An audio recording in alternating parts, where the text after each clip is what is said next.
Thalassaemia মুক্ত জেলা গঠন করতে বিশেষভাবে উদ্যোগ গ্রহণ করল উত্তর দিনাজপুর জেলা ভলেন্টিয়ারি ব্লাড ডোনার্স ফোরাম। বুধবার রায়গঞ্জ শহরের তুলসীতলায় রামকৃষ্ণ সেবা সংঘে একটি সচেতনতামূলক শিবিরের আয়োজন করা হয়।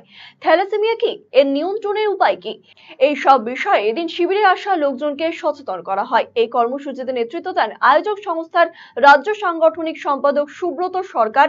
তিনি জানিয়েছেন, জেলাকে থ্যালাসেমিয়া মুক্ত করতে বিবাহের আগে বাহক নির্ণয়ের বিষয়ে জোর দেওয়া উচিত।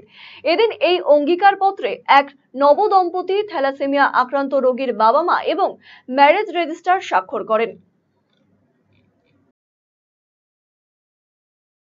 আমরা এখানে মূল কর্মসূচি নিয়েছি বিশ্ব থ্যালাসেমিয়া দিবস উপলক্ষে বিয়ের আগে বাহক পরীক্ষা করে থ্যালাসেমিয়া মুক্ত উত্তর দিনাজপুর জেলা গড়ার অঙ্গীকার।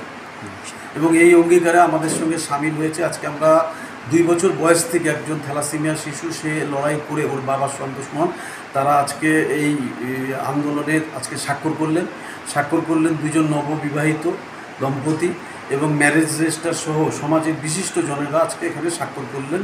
এবং এই প্রোগ্রাম আমাদের 8ই মে বিশ্ব থ্যালাসেমিয়া দিবস থেকে চলছে। গোটা জেলাবাসীকে যে আমাদের যদি এই থ্যালাসেমিয়া মুক্ত করতে পারি, আপনারা অনেকেই জানেন যে সাইপ্রাস বলে একটি দেশ আছে, সেই দেশে 10টা শিশু জন্ম নিলে 7টাই হচ্ছে থ্যালাসেমিয়া শিশু হতো। সাইপ্রাস দেশ তখন সিদ্ধান্ত নেয় বিয়ের আগে বাহক পরীক্ষা করে যদি আমরা এইটাকে বাধ্যতামূলক করতে পারি তাহলে আমাদের এটাকে প্রতিরোধ করতে পারবো। এবং তারা সফল হয়েছে এখন মডেল দেশ হিসাবে। কিন্তু দুর্ভাগ্য আমাদের এখনও ভারতবর্ষে এটাকে বাধ্যতামূলক না করার দরুন আজকে এখনও কিন্তু প্রতিনিয়ত বাহক তৈরি হচ্ছে, রোগী তৈরি হচ্ছে। আমাদের জেলাতেই 550 মতন থ্যালাসেমিয়া শিশু আছে, যাদের খাবার দিলে বাঁচবে না, টাকা দিলে বাঁচবে না, ওষুধ দিলে বাঁচবে না, শুধুমাত্র এদেরকে রক্ত দিতে হয় প্রতি মাসে প্রতিনিয়ত। তো এই রক্তের পরিমাণ যদি আমরা থামা দিতে পারি, অর্থাৎ যদি বাহকে বিয়ে বন্ধ করতে পারি, তাহলে কিন্তু আমাদের থ্যালাসেমিয়া শিশু আর জন্ম নিবে না।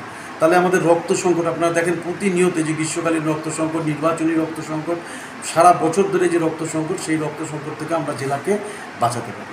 আমরা প্রশাসনের কাছে গেছি, জেলা প্রশাসনকে বলছি, আমরা স্বাস্থ্য দপ্তরকে বলছি, ইতিমধ্যেই আমরা মুখ্যমন্ত্রী, প্রধানমন্ত্রী, রাষ্ট্রপতির কাছেও আবেদন জানিয়েছি যাতে এটা বাধ্যতামূলক করা হয় থ্যালাসেমিয়া। অ্যাকচুয়ালি প্রোগ্রামটা খুব ভালো। এই প্রোগ্রাম অ্যাকচুয়ালি আমরা জানতে পারলাম কীভাবে থ্যালাসেমিয়া অ্যাওয়ারনেস ইনক্রিজ করা যাচ্ছে।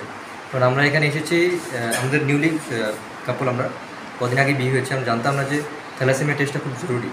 কারণ আমাদের এই ফিউচার জেনারেশন যে আসবে তার যেন স্বাস্থ্য ভালো থাকে, কোনো প্রবলেম না হয়, থ্যালাসেমিয়া রোগ না হয়, হিসেবে আমাদের আগে থ্যালাসেমিয়া টেস্ট করা উচিত। তার জন্য আমরা আজকে এই অ্যাওয়ারনেস ক্যাম্পেইনে এসেছি। খুব ভালো লাগলো আর আমরা অনেক কিছু শিখলাম এখান থেকে। আমি এটাই বলবো যে প্রিভেনশন ইজ বেটার দেন কিউর। আমরা যদি আগের থেকেই থ্যালাসেমিয়া টেস্ট করে এটা বুঝতে পারি যে আমরা বাহক কিনা, তাহলে আমরা এই রোগটাকে আগে থেকেই রুখতে পারবো, যা পরবর্তীকালে যে রক্ত সংকট হচ্ছে সেটাকে আমরা রক্ত যে এত কম সেটা আমরা কন্ট্রোল করতে পারবো।